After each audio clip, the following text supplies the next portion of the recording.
솔직히 엄마의 입장에서는 아직은 너무 아프더라고요.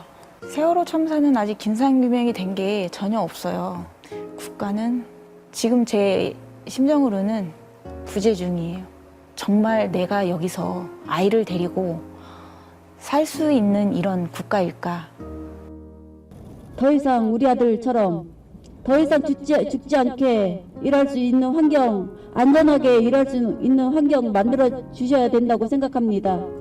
저는 제 슬픔이 가장 슬픈 슬픔이라고 생각을 했는데 어렵게 유가족들을 만나서 연락이 돼서 만나보니 제가 슬픈 건 슬픈 것도 아니었더라고요. 그래서 내가 그럼 그분들을 위해서 할 수 있는 일이 무엇일까 고민하다가 그래도 지안이는 이름이라도 좀 알고 있으니까 국민들이 나라도 나서서 그분들의 지팡이가 돼서 이 참사를 알려야 되겠다. 그리고 할 수 있는 한, 도움을 줄 수 있는 한 뭐든지 해야 되겠다라는 결심을 하게 됐어요. 네. 세월호 임경빈 학생 어머니 전인숙님, 그리고 고 김용균 씨 어머니 김미숙님, 이태원 참사 이지한 씨 어머니 조미은님, 세 엄마들의 이야기를 들으면서 궁금한 썰명에 이렇게 격주로 우리 금요일 날 한 번씩 찾아뵙는데, 오늘은 좀 특별한 시간 마련했습니다. 보신 분들 계실 텐데요. 그리고 제가 지난주에도 한번 소개를 드렸는데 한겨레 20일 주간지 통해서 공개된 사진이 있습니다. 제목은 엄마 옆에 엄마 옆에 엄마. 안타까운 사고로 자식을 가슴에 묻은 엄마 세 분이 한 사진에 담겨 있습니다. 이 4월 16일 세월호 참사 9주기를 이틀 앞둔 오늘 이 사진 속에 엄마들 세 분 한자리에 모셨습니다. 안녕하세요. 안녕하세요. 네.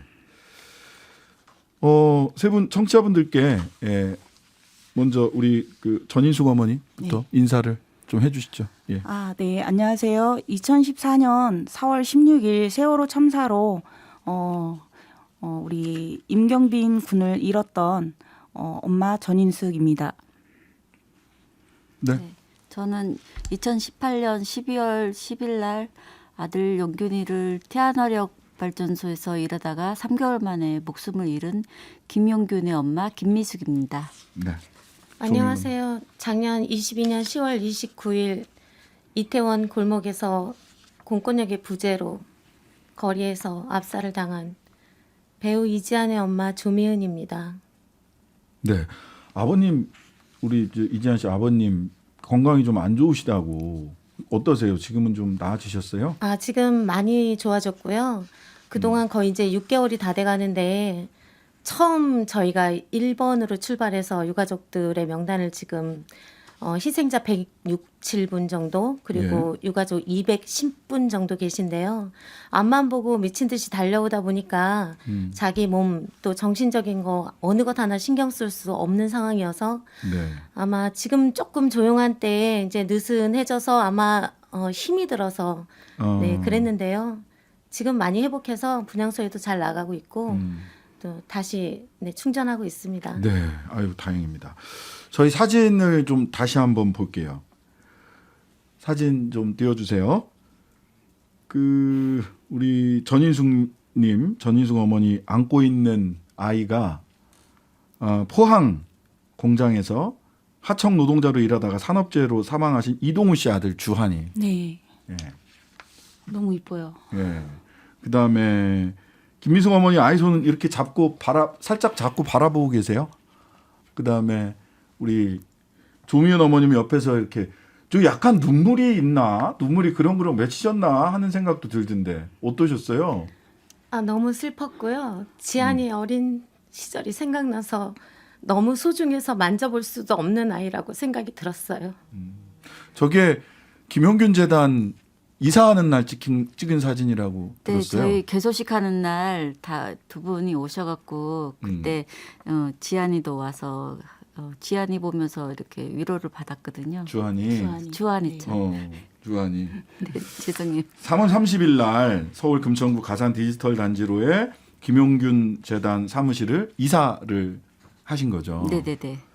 그때 요거를 문화연대 신유화 활동가가 딱 그 사진을 찍으셨어요. 네. 저 사진 보면서 저도 참 여러 가지 생각이 들어서 지난주에는 아예 한 2분 30초 정도 따로 시간을 빼가지고 청명 4월 5일 날 제가 그 이야기를 좀 드렸었습니다. 이제 이렇게 세 분이 김용균 재단 사무실 이사하는데 다 두 분이 찾아가셨어요. 네. 왜 가셨어요? 왜?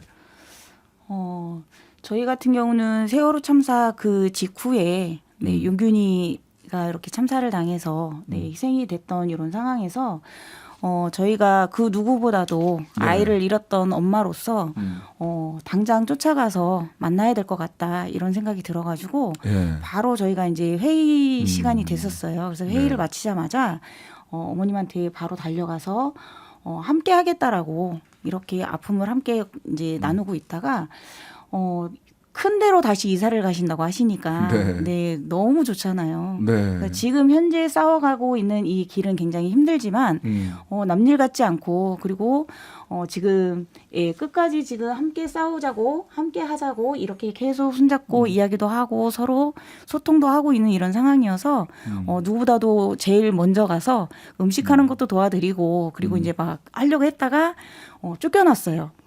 그래요? 함께 왜? 도와주시는 분들이 너무 많아서 아. 이렇게 많은 사람들이 함께 있으면 북적대고 복잡하니까 그래서 용균이 어머님하고 저하고는 쫓겨나서 네, 자리에 앉아 있다가 편하게 하고 왔었던 것 같아요.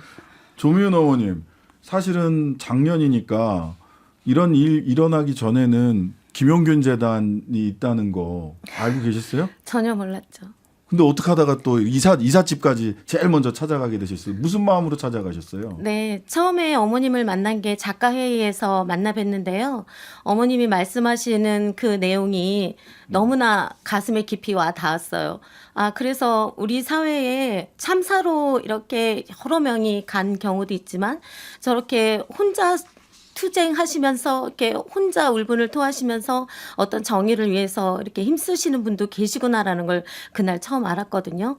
그래서 물론 저희가 159명이나 되는 대형 참사이긴 하지만 우리나라에서 일어나고 있는 불이익을 당한 어떤 여러분들과 함께 연대해서 서로 슬픔을 나누고 어떤 함께 해야 될 일이 있을 때 연락을 주고받으면서 같이 해야 되는 것이 이 나라를 발전시키는 가장 먼저 해야 될 일이라는 생각이 번쩍 들었어요. 그래서 내 일에만 신경 쓰지 말고 다른 곳에서 어떤 일이 일어났는지도 보고 느끼고 함께 했으면 좋겠다는 생각에서 어머님과 개인적으로 연락을 주고받다가 이제 그곳에 가게 됐어요. 네. 어머님은 오래되셨다고 해야 되나 이게 이런 사회적 참사 어머님들 사이에서 굉장히 중요한 매개 역할을 하고 계신다는 말씀을 들었어요.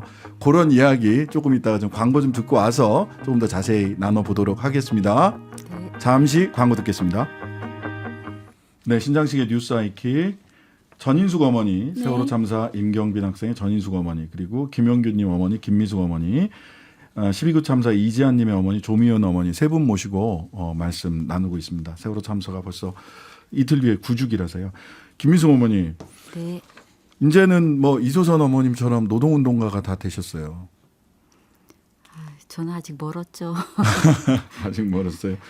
이 비정규직 관련된 그 소위 투쟁 현장 또 강연장 열심히 다니고 계시는데 어떤 마음으로 다니고 계시는 거예요?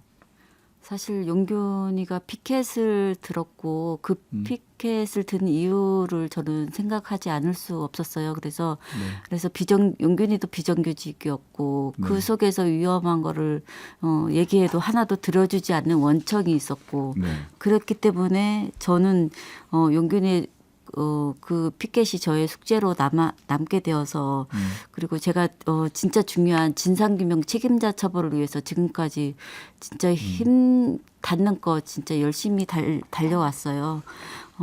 지금 유튜브로 김용균 씨 피켓 들고 있는 사진이 나가고 있습니다. 예. 저 사진, 저 뜻을 끝까지. 네. 이제 노동 현장뿐만 아니라 그런데 보니까 우리 세월호 엄마들 또 12.9 참사 어머니와 유족들도 같이 이렇게 마음을 나누고 계신 것 같아요. 어떤 마음으로 이분들은 또 뭐 조금 다르다면 다르잖아요. 어떤 마음으로 같이 만나고 계세요? 김미수 저는 어머니? 자식을 잃은 아픔은 똑같고 그리고 이게 국가가 국민의 안전을 지켜주지 않은 것은 같은 맥락이라고 생각해요. 그래서 네네. 이분들도 저희와 똑같은 아픔 그리고 힘듦이 또 아직 재발 방지에 대해서 아무것도 네. 안 된 상태잖아요. 그래서 저하고 같이 혼자서 싸울 수 없으니까 같이 연대하면서 같이 위로 받아가면서 네. 이렇게 하기를 바라고 있어요. 네. 자, 조미연 어머님. 국정조사 과정도 지켜보셨고 그다음에 최근에는 참사 진상규명 특별법 제정을 위해서 전국 순회 이렇게 다니시기도 하셨잖아요. 네네. 지금 이 특별법 관련해서 보니까 이렇게 5만 명이 국민들이 다 국회에다가 청원해가지고 법안은 다뤄질 수밖에 없어요. 상임위원회에서부터요. 제도적으로. 근데 이거 어떻게 보세요? 지금까지 국회의 태도나 봤을 때 이거 좀 순순히 좀 통과가 될 수 있을까요? 어떻게 보세요? 당연히 순순히 통과되면 대한민국이 아니라고 생각하고요. 네. 그리고 특별법을 제정해야 되는 이유가 사실은 저희에겐 없어요. 처음부터 참사가 일어난 다음 날부터 네. 진실을 규명하고 이태원 참사 유가족들에게 최선을 다하겠다고 말한 대통령의 말이 있었음에도 불구하고 지금까지 우리가 이렇게 거리에 나서서 특별법을 제정하라고 외치면서 독립된 조사기구를 설치하라라고 이렇게 투쟁하는 모습이 과연 그들이 볼 때 이게 정상인 나라이라고 생각하는지 반문하고 싶고요. 네. 나라에서 해주지 않기 때문에 저희가 이렇게 거리에서 시민들과 함께 같은 마음을 가지고 특별법을 왜 제정해야 되는지, 그날의 진실이 왜 하나도 밝혀지지 않고 있는지, 왜 책임져야 할 사람들이 책임을 하나도 지지 않고 특수본 본부장 손재한이라는 그 분이 네. 분명히 성역 없는 수사를 한다고 했음에도 불구하고 성역은 분명히 있었기 때문에 그분을 고발하고 싶을 정도로 제 마음은 불타오르고요. 모든 것이 제대로 밝혀지지 않고 있기 때문에 나라가 대신 해야 할 일을 저희가 길거리에서 이렇게 외치면서 국회에 쫓아다니면서 보지도 못한 국회의원들 이름까지 종이에 적어서 외워가면서 이런 일들을 저희가 마지막이기를 정말 바라면서 반드시 통과돼야 되고 또 반드시 진상을 밝혀야 되고 왜 애들이 그날 그 자리에서 그렇게 도움을 받지 못하고 길거리에 누워서 하늘나라로 가게 됐는지 반드시 알아야 되겠습니다. 우리 세월호 특조위도 있었고 진상규명 관련돼서 오랫동안 활동을 했는데 우리 유족들이 어머님들이 마음이 흔쾌할 만한 어떤 진실이 밝혀졌다라고 보기는 조금 어려운 측면이 있는 것 같아요. 그럼에도 불구하고 그럼 뭐 특별법 뭐 진상조사위원회 다 소용없는 거 아니야? 이렇게 세월호에서도 뭐 다 해봤지만 특별히 뭐가 많이 달라졌나? 이런 질문을 하시는 분들도 계세요. 그럼에도 불구하고 12.9 참사 특별법 진상조사위원회 필요한 겁니까? 당연히 필요하죠. 네. 네.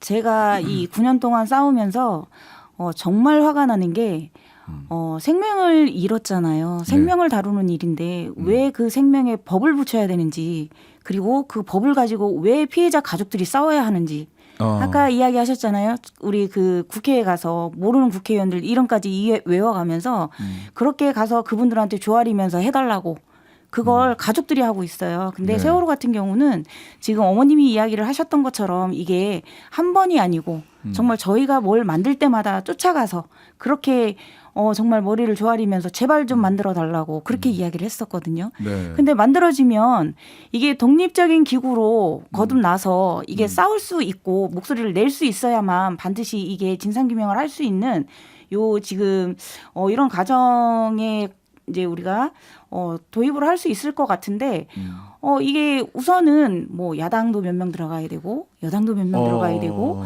이런 식으로 매일같이 싸우면서 우리는 그렇게 한다 그러면 우린 반대하겠다. 예. 계속 이렇게 해서 국회에서 이렇게 싸워가면서 결국은 저희가 바라고 있는 솔직히 피해자들은 진상규명만을 바라고 있는 거잖아요. 네. 네. 이것도 진상규명을 우리가 무리한 거 바라는 거 아니잖아요. 네. 세월호가 왜 침몰을 했고 원인이 정말 명확하게 밝혀졌으면 좋겠다. 그리고 구조 활동에 대해서 왜 그 구조 활동의 그 상황에서 아이들을 구조해서 올려놓으면 왜 병원으로 이송하지 않았고 그러면 가족들이 그때 체육관에 가 있었단 말이에요. 예, 그렇죠. 가족들한테 이야기도 안 하고 그냥 무조건 본인들이 끌고 다니다가 병원까지 데리고 가고. 특히 경빈이 같은 경우 네. 그랬잖아요. 경빈이 헬리콥터. 이야기예요. 네. 예. 정말 2014년 4월 16일은 아무것도 모르고 당했다가 정말 2019년도에 그동안에 경빈이는 헬기를 타고 나왔고 그리고 세월호는 사고였다라는 이런 이야기를 듣고 있다가 정말 우리가 5년 동안은 거짓된 이야기에 속아왔었던 거잖아요. 네. 그래서 너무나 힘들었던 이런 상황이었기 때문에 적어도 특조위 생기면 좋아요. 좋은데 적어도 일할 수 있는 사람들로 구성이 돼서 적어도 이 상황에 대해서 가족들을 정말 이해 당사자라는 표현을 써가면서 가족들은 여기에 개입이 되면 안 됩니다라는 이런 이야기 이제는 필요 없을 것 같아요. 여당 몇 명, 야당 몇 명 이렇게 정치적으로 줄다리기 하고 이런 게 아니라 네. 또 이해 당사자니까 객관성 잃을 수 있으니까 당신들은 빠져 네. 이런 게 아니라 정말로 진실을 규명할 수 있는. 네. 김미숙 어머니. 그 중대재해법 사실 김용균 씨 사건 이후에 이제 중대재해처벌법에 대해서 쭉 얘기가 됐었는데 이제야 첫 기소 이제 첫 그 재판 이 회장님이 기소되는 이런 일이 하나 삼표 산업인가요? 예. 근데 그러고 나니까 막 정부 여당에서 중대재해처벌법 때문에 사장님들 사기 꺾인다고 경제 말아먹을 일 있냐고 이거 당장 바꿔야 된다라고 그냥 목소리를 막 높이고 있어요. 어떻게 들으셨어요? 이제 기소된 거잖아요. 예, 이제 첫 기소예요. 처벌 내린 것도 아니잖아요. 네. 근데 벌써부터 난리예요. 네. 아니 뭐 재판 잘잘못을 따져야죠. 당연히. 네. 네. 근데 그 기소조차 하는 것에 대해서 반대를 하면 도대체 사람 죽으면 그냥 아무것도 하지 말라는 거예요. 그럼 중처법을 왜 만들었어요? 네. 우리가 중대재해처벌법을 만들었을 때는 이 한 해에 2,000명 넘게 죽는 것을 막기 위해서 만든 거잖아요. 그렇죠. 예. 그러면 그거에 그 취지에 맞게 처벌도 강하게 하고 진짜 잘못했으면 처벌을 하는 게 우리 그 상식상에 맞는 거잖아요. 네. 근데 왜 기업 안에서만은 그 처벌을 안 하고 다 빠져나가려고 지금 하고 있는 건지 네. 왜 정부는 그것에 같이 기업하고 같이 가고 있는 건지 그 사람들은 노동자 특히 비정규직이 많이 죽고 있는데 이 비정규직들을 사람의 가치가 없다라고 생각하는 것 같아요. 아, 네, 네. 기업의 이윤으로 인해서 이렇게 지금 손해를 본다라는 표현을 쓴다라고 하면 그 네. 기업의 이윤으로 인해서 사람은 그러면 일하는 사람들은 노동자들은 그냥 막 죽어도 된다라는 이야기밖에 안 되잖아요. 아이고 참. 자, 이 와중에 엊그제 또 뉴스가 나와가지고 서울시에서 그 시청 앞에 있는 분향소 그 임시로 막 설치할 때 저도 마침 그 광장에 나갔던 때라 그 자리에서 다 봤거든요. 근데 이거 유가족협의회와 시민대책위원회 빨리 철거하지 않았다고 계고장 보내고 철거하지 않았다고 해서 2,900만 원가량 변상금 부과했다고 서울시에서 지금 뭐 장소는 그 가족들 모일 장소는 구해줬어요? 아니요. 그리고 이제 그건 빨리 철거해라 2,900만 원 내라. 네.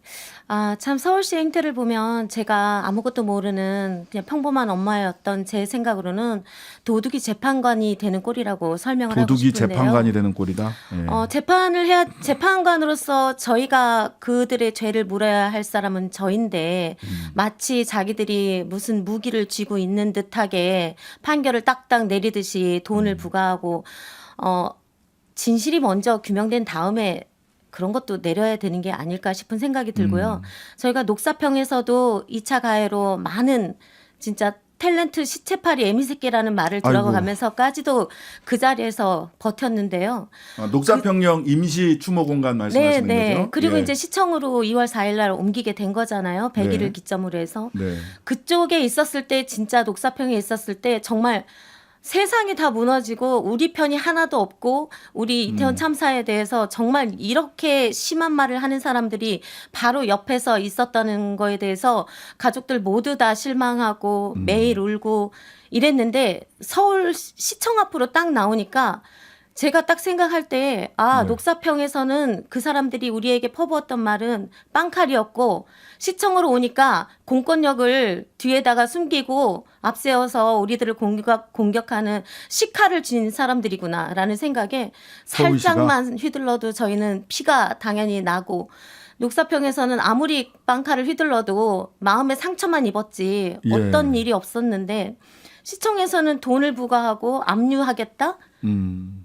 저희가 진짜 재판을 내려서 그들에게 형사적인 처벌을, 오세훈 서울시장, 그다음에 이상민 행안부 장관, 네. 그다음에 윤희근 경찰청장 3명 모두 특수본에서 송환조차 하지 않고 빠졌던 이 결과에 대해서 네. 다시 한번 죄를 묻고 지나가도 당연한 일인데, 오히려 거꾸로 저희에게 뭐를 내라 마라 압류를 하겠다? 정말 이거는 어이없는 상황이라고 생각하고요. 오세훈 제가- 시장 막 눈물 흘리시고 그러셨었는데. 가증스러워요. 그날만큼은 또 시청에서 계고장을 보내기 전까지만큼은 그 눈물을 어느 정도 믿었어요. 이 사람은 다르구나. 다를 수 있겠구나. 앞에서 흘렸고 뒤에서 눈물 닦았고, 제가 그 사진을 크게 확대해서 가지고 있는데요. 네. 그러시면 안 되죠. 손자가 있으시고 아이가 있으시고 그러신 분이 젊은 청춘들한테 그렇게 하면 안 되죠. 해외에 있었다고 모든 죄가 무마되는 건 아니라고 생각해요. 네. 분명히 당신은 서울시장이었고 네. 해외에 있었던 거는 출장을 갔든 말든 우리가 그건 신경 쓸 일이 아니고 네. 책임은 져야죠. 네. 그런데 돈을 날린다? 용서할 수 없는 일이라고 생각하고 가만히 있지 않을 거예요. 네. 자, 우리 전인숙 어머니. 이 12구 참사 유족들이 요구하는 게, 유족들이 좀 모여서 같이 있을 수 있는 공간을 만들어 달라. 네. 그 말씀 들어보니까 또 국가에서 제공한 심리 상담 가봤더니 무슨 뭐 자꾸 똑같은 거 묻고 무슨 진술서 쓰는 것 같이 해서 그것도 못 받겠다. 오히려 가장 큰 이렇게 위로와 상담을 받는 거는 같은 처지에 있는 유족들이 한 자리에 모일 수 있는 거다라는 말씀을 하시는데, 세월호 때도 절실히 느끼셨던 그 부분이었을 것 같아요. 어떠셨어요? 유족들이 같이 모여 있다는 게 어떤 의미입니까? 유족들한테는. 우선은 이야기를 하시는 내용들이 세월호 때 겪었던 일들하고 너무 똑같아요. 그리고 지금 이제 시작이잖아요. 세월호는 지금 저희가 내일 모레면 9년 차예요.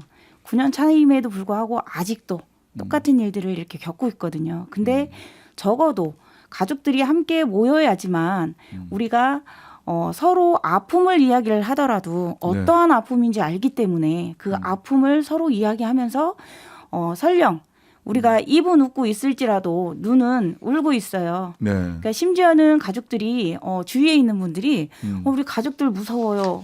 다 똑같은 표정들을 하고 있어서 좀비 같아요라는 이야기도 들어봤어요. 근데 지금 어머님이 현재 지금 현장에서 뭐 시체 파리를 한다 이런 이야기를 듣고 있는 게 정말 우리 그 희생되신 분들한테는 쓰지 말아야 할, 그리고 하지 말아야 할 행동 이런 것들을 지금 계속해서 지금 피해자 가족들한테 아무렇지도 않게 정말 칼로 찌르듯이 그 아픔을 저희한테 주고 있는 거거든요. 네. 근데 이게 시간이 지난다 해서 안 하는 거는 아니고요. 지금 저희한테도 지금까지도 하고 있어요. 9년이 다 됐는데도 네. 뭐 지겹다 이런 얘기도 하고. 네. 예, 잠시 광고 듣고 와서요. 저희 하이킥 어머님 세 분과 함께 마치도록 하겠습니다. 광고 듣고 와서 마저 말씀 나누겠습니다. 네. 2분 40초. 네. 지금 4.16 9주기를 앞두고 세월호 임경빈군 어머니, 12구 참사 이지양 군 어머니, 그리고 김윤균 씨 어머니 세 분과 함께 하고 있습니다. 벌써 시간이 다 돼가지고요. 뭐 아드님들에게 또는 뭐 우리 국민들에게 한 말씀씩만 짧게 좀 말씀해 주시면 좋을 것 같아요. 김미숙 어머니 먼저.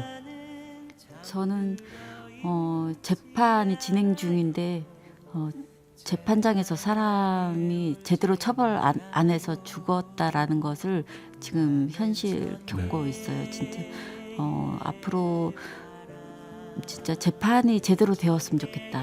재판이 제대로 되었습니다. 처벌을 제대로 내렸으면 좋겠다라는 게 제 바람입니다. 예, 처벌이 제대로 돼야 반복되지 않는다.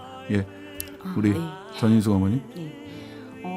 시간이 네, 짧다고 하니까 우선은 이제 저희 홍보로 이야기를 좀 했으면 좋겠어요. 책 다 갖고 계시던데 책도 아, 갖고 네. 계시고. 네, 예. 할 게 너무 많아서 지금 예. 바람이 되어 살아낼게라는 육아형 지음으로 있는 책이 있어요. 저희 그 그거 책은 소개했습니다. 네, 화요일에. 세월호 생존 학생이 쓴 책이고요. 그래서 네. 관심을 좀 많이 가져주셨으면 좋겠습니다. 예. 그리고 구죽이 우리가 안산 화랑유원지 우리 기억식을 하고 네, 기억식 맞죠? 네, 예. 기억식을 하고 있는데요. 기억 책임 약속이라는 요 문구로 해서 우리가 그 제3주차장 안산 화랑유원지 제3주차장에서 해요. 그래서 이제 이렇게 함께 참여하고 싶은 분들은 네. 찾아오셨으면 좋겠고요. 4월 16일 오후 네. 2시. 예. 그리고 저희가 이제 소셜 펀치라는 예. 네, 후원으로 지금 작업을 하고 있는데요. 네. 아이들의 꿈과 아이들의 그 할 수 있었던 이런 일들을 어머님들이 기억교실 안에서 이렇게 설명하고 있는 일을 서포트를 하는 역할로 이제 저희가 하고 있어요. 그래서 우리 조미연님도 한 말씀 하실 수 있게 시간 네. 주셔야 돼요. 네네 그러니까요. 그래서 네. 저희 기억저장소 홈페이지로 들어오셔서 네, 관심을 함께 가져주셨으면 고맙겠습니다. 네, 조미연님 마지막으로. 예. 네, 지한이에게 하고 싶은 말은요. 지한아, 엄마는 오늘도 참지 않으련다라는 말을 전 국민에게 들려드리고 싶고요.